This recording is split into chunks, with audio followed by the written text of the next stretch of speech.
Hi hello welcome to 24/7 news TV. నేను మీ పరిటాల మూర్తి. IPL ఆక్షన్స్లో ఈసారి సిఎస్కేని చూస్తే చాలా జరిగాయి అనమాట. అంటే వాళ్ళు అశ్విన్ని కూడా రిటర్న్ తీసుకున్నారు. అయితే వాళ్ళ బ్యాటింగ్ ఆర్డర్ మీద నాకు కొన్ని కంప్లైంట్స్ ఉన్నాయి. అదేంటి అనేది ఈరోజు మనం క్రికెట్ అనలిస్ట్, క్రికెట్ ఎక్స్పర్ట్ సందీప్ని అడిగి తెలుసుకుందాం. హాయ్ సందీప్.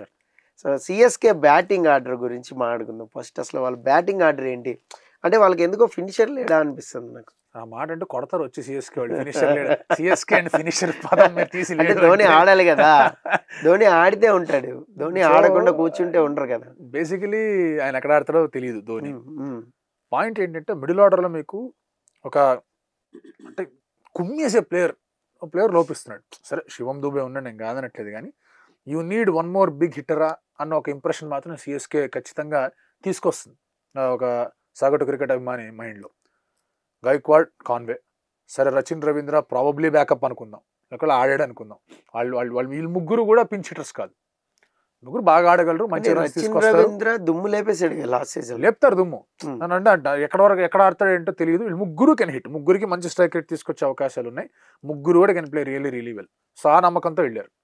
నెక్స్ట్ పాయింట్ ఏమొచ్చిందంటే మీరు ఎవరిని తీసుకున్నారు? దీపక్ హుడాని తీసుకున్నారు, విజయ్ శంకర్ని తీసుకున్నారు. తర్వాత సరే జస్ట్ ఇన్ కేస్ అవసరం అనుకుంటే కనుక శామ్ కరణ్ లాంటి వాళ్ళని తీసుకున్నారు. సో వీళ్ళు రెడీగా ఉన్నారు ఇక్కడ ఆడడానికి.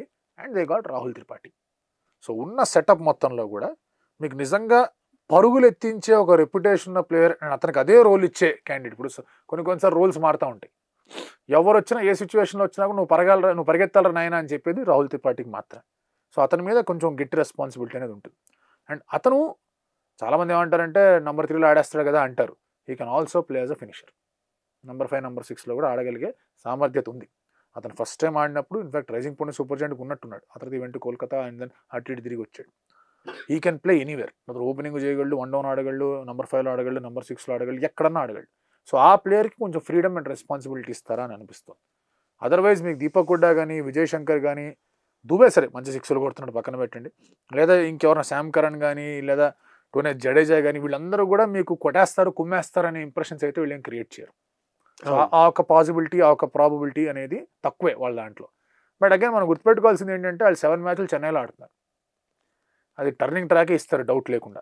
అడ్వాంటేజ్ మీకు డిఫికల్ట్ ట్రాకే ఇస్తారు, బ్లాక్ సాయిల్ ట్రాకే ఇస్తారు, డ్యూ పడుతుంది, దానివల్ల అడ్వాంటేజ్ ఉంటుంది, రకరకాల హడావిళ్ళు ఉన్నాయి. సో దానికి తగ్గట్టుగా టీంని తెచ్చుకున్నారా లేదా అనేది పాయింట్. హోమ్ని ఫోర్ట్రస్గా, కంచుకోటలాగా నిర్మించుకొని దాన్ని వాడుకొని అలాగే యూజ్ చేసుకొని ట్రాఫీలు గెలిచిన స్క్వాడ్ చెన్నై సూపర్ కింగ్స్.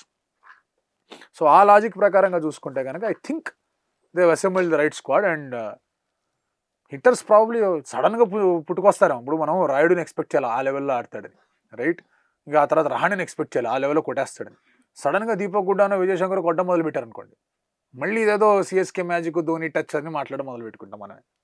అంటే ఇప్పుడు ధోని ఒకవేళ ఫిట్ అవుతాడు అనుకుంటే ధోని పెవిలియన్లోనే ఉంటాడా, ఎక్కడైనా ఫిట్ అయ్యే ఛాన్స్ ఉందా ఆర్డర్లో? బేసికలీ ఆడాలని అనుకుంటాడు సార్ అతను, రైట్? అండ్ ఆడాలనే ఆలోచన ఉంటుంది ఇంపాక్ట్గా. బట్ కీపింగ్ చేస్తాడు కదా, ఇంపాక్ట్ ఇంపాక్ట్ వాడుకోవాల్సిన అవసరం లేదు. డెఫినెట్లీ కీపర్ కూడా ఉన్నాడు కదా, ఉన్నాడు కాదనట్లా, లోకల్ కీపర్ ఉన్నాడు, కాన్వే ఉన్నాడు కాదనట్లేదు, కానీ బట్ హీల్ ప్లే. అట్లీస్ట్ చెన్నైలో అయితే అన్ని మ్యాచ్లు ఆడతాడు నా స్ట్రాంగ్ ఫీలింగ్. అందులో ఎటువంటి సందేహం, అన్ని మ్యాచ్లు ఆడతాడు నాకు తెలిసినంత వరకు. చెన్నైలో అయితే ఖచ్చితంగా ఆడతాడు. ఎందుకంటే స్పిన్ అంత బాగా ఉన్నప్పుడు you require a master mind stumps వెనకాల. అండ్ స్పిన్నర్స్ రీడ్ చేసే విధానంలో ఐ థింక్ ధోని కన్నా బెటర్ కీపర్ లేడు. ఇందులో స్పిన్నర్ బౌలింగ్ చేస్తున్నాడంటే కనుక Dhoni reads the game, batsmen game read చేయగలడు, స్పిన్నర్ బలాబలగాలు తెలుసుకోగలడు. అండ్ అంతకు మించిన రీడర్ నేను చూడలే స్పిన్నర్స్ ఉన్నప్పుడు. అండ్ అతను అది ఇవాల్వ్ అవుతూ వచ్చింది కాబట్టి I think will definitely play. కానీ బ్యాటింగ్ కూడా కొంచెం ముందు రావాలి. నంబర్ 7లోను, నంబర్ 8లోను, ఓ దాంట్లో నంబర్ 9 వచ్చాడు. అలా కాకుండా నంబర్ 6, నంబర్ 5లో వచ్చినా కూడా ప్రాబ్లం. అంటే యాజ్ ఎ ఫ్యాన్గా చాలా మంది అనుకుంటారు బ్యాటింగ్ ఆర్డర్ ముందు రావాలని, బట్ మనకి ఫిట్నెస్ కూడా సహకరించాలి. రన్నింగ్ బిట్వీన్ ప్రాబ్లం లేదు, ఫిట్ గానే ఉన్నాడు. కానీ hitting ability, hand I coordination ఎంతవరకు ఉంది? ఫాస్ట్ బౌలర్స్ అయితే కొట్టేస్తున్నాడు, ఊపేస్తున్నాడు బ్యాట్ని.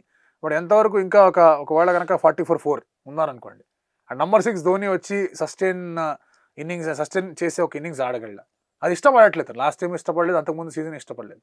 సో అది ఒక చూడాల్సిన అంశం. But otherwise I think he'll play, వస్తాడు. ఒక 2-3 మ్యాచ్లు మాత్రం తగిలిస్తాడు, అందులో ఎటువంటి డౌట్ లేదు. ఉన్న 14 మ్యాచ్ల్లో 2-3 మ్యాచ్లు మాత్రం తగిలించి వెళ్తాడు. సో ఓకే, చెన్నైకి బౌలింగ్ డిపార్ట్మెంట్ వచ్చేసరికి సో వాళ్ళకి ఏంటి స్పిన్ అడ్వాంటేజ్ ఉంది. అశ్విన్ని తీసుకోవడం అనేది సో కరెక్ట్ డెసిషన్ తీసుకున్నారా? లేదంటే వేరే చాహల్ కోసం వెళ్ళి ఉండాల్సిందా? అశ్విన్ పర్ఫెక్ట్ డెసిషన్, హ్మ్. అందులో ఎటువంటి డౌట్ లేదు. ఒక ఆఫ్ స్పిన్నర్ కావాలి, ఒక లోకల్ ఫెలో కావాలి, చెన్నై వికెట్ బాగా తెలిసిన అతను కావాలి. ఈ look no further than Ravichandran Ashwin, Ravindra Jadeja, Noor అహ్మద్కి 10 కోట్లు ఇచ్చారు. అవును.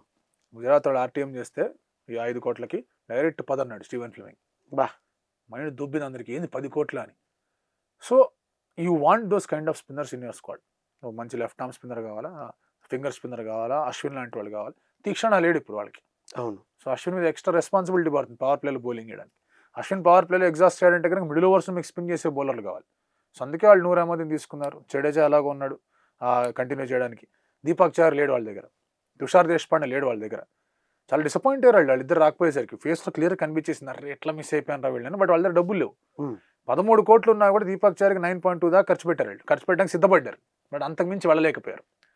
సో వాళ్ళు ఏం చేశారు, ముందే ఖలీల్ అహ్మద్ లాంటి వాళ్ళు తెచ్చేసుకున్నారు, బౌలింగ్లో హెల్ప్ అవుతుందని చెప్పి. శామ్ కరన్ లాంటి వాళ్ళు తెచ్చుకున్నారు జస్ట్ ఇన్ కేస్. ఒక మోయిన్ అలీ, ఒక డారెల్ మిచెల్ లాస్ట్ టైం ఆడారు.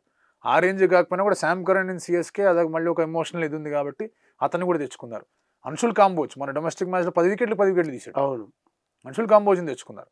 సో సెటప్ అనేది చాలా గట్టిగా తెచ్చుకున్నారు వాళ్ళు. ముఖేష్ వాళ్ళకి వచ్చాడు. సో మంచి బౌలింగ్ అటాక్ ఉంది వాళ్ళ దగ్గర, స్పిన్ హెవీ బౌలింగ్ అటాక్ ఉంది. ఎవరికి తెలుసు, ఒకవేళ రచిన్ రవీంద్ర ఆడంటే అతని చేత కూడా బౌలింగ్ చేపిస్తాడు. స్పిన్ అటాకేగా రచిన్ రవీంద్ర కూడా, అది కూడా ఒక మంచి ఇది ఉంటుంది. సో రుతురాజ్ గైక్వాడ్కి రకరకాల ఆప్షన్స్ ఉన్నాయి. Chennai super king always believes in options. సిఎస్కేకి ఎప్పుడు ఒక 10 ఆప్షన్లు కావాలంటే అందులో ఎవరిని తీసుకోవాలనేది ధోనికి వదిలేసేవాళ్ళు. ఇప్పుడు రుతురాజ్ వదిలేస్తారు. ఈవెన్ రవీంద్ర జడేజా కూడా bowling option. Bowling definitely bowling option. అతను ఫినిషర్ రోల్ ప్లే చేయబోతున్నాడు, కీ ఆల్రౌండర్గా ఆడబోతున్నాడు. చాలా ఇంపార్టెంట్ సీజన్ రవీంద్ర జడేజాకి.